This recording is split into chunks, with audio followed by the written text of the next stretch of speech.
देखिए, मैं आपसे दिल्ली से आपसे मिलने आया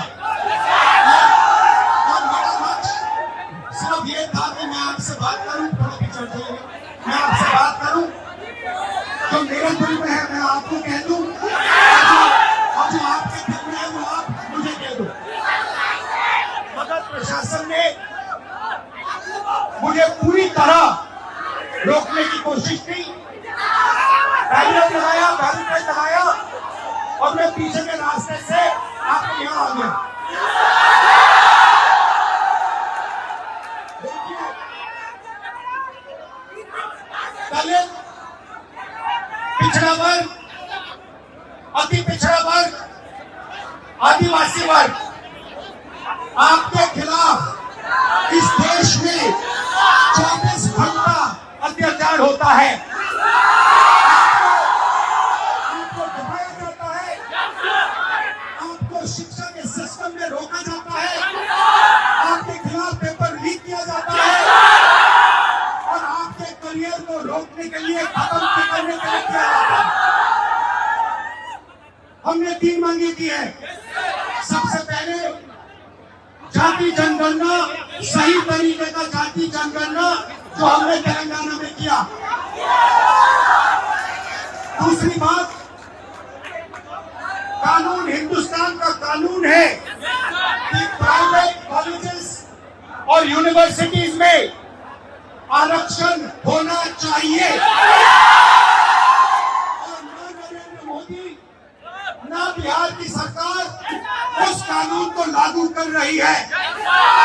इसीलिए हम उन पर दबाव डालेंगे और जब तक, मैं बता रहा हूं, जैसे मैं यहाँ आया हूं ना, रोक नहीं पाए, वैसे ही नहीं रोक पाएंगे जब तक इन्होंने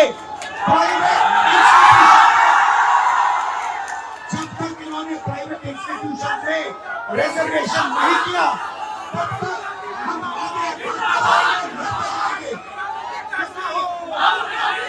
आप 90% हो,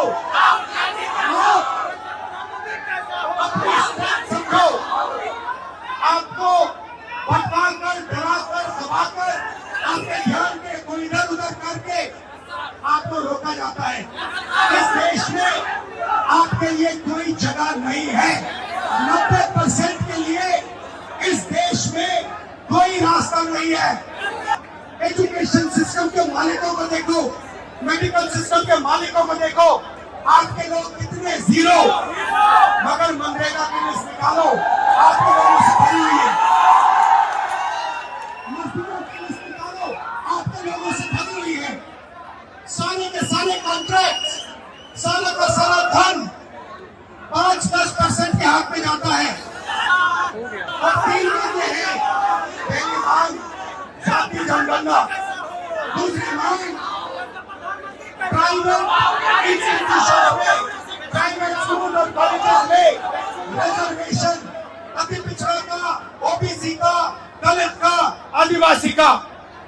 तीसरी बात, एससी एसटी सप्लाई, जो आपका पैसा है, जो आपको नहीं दिया जाता है, आपको वो दिया जाना चाहिए। ये 3 चीजें कहने में आपसे आया था। आप एक बात समझिए, बिहार की पुलिस ने अभी मुझे रोकने की कोशिश की, रोक नहीं पाई। पता है क्यों नहीं रोक पाई? नहीं, इसलिए नहीं रोक पाई क्योंकि आपकी शक्ति मेरे पीछे है। आपकी शक्ति मेरे पीछे है, इसलिए कोई दुनिया की कोई शक्ति उसको रोक नहीं सकती है। हमने कहा, हमने नरेंद्र मोदी से कहा, पार्लियामेंट में कहा, तुम्हें जाति जनगणना करना पड़ेगा।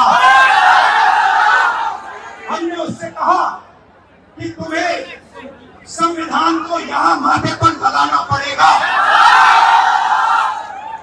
नरेंद्र मोदी जी ने आपके दबाव से डर कर जाति जनगणना हिंदुस्तान में घोषित किया और जो 90% हिंदुस्तान की गरीब आबादी है, अति पिछड़ा पिछड़ा आदिवासी माइनॉरिटीज, ये इन सब के खिलाफ है। ये अडानियों का ये सरकार है, ये आपकी सरकार नहीं है। आपने इतने प्यार से मेरी बात सुनी, इसके लिए आप सबको दिल से बहुत बहुत धन्यवाद। मैं जानता हूँ SC ST अति पिछड़ा हॉस्टल में क्या होता है। मैं आपको गारंटी देता हूँ, जैसे हिंदुस्तान में सरकार आएगी, जैसे ही बिहार में हमारी सरकार आएगी, हम ये सारा का सारा बदल देंगे और आपके लिए जो होना चाहिए वो कर देंगे।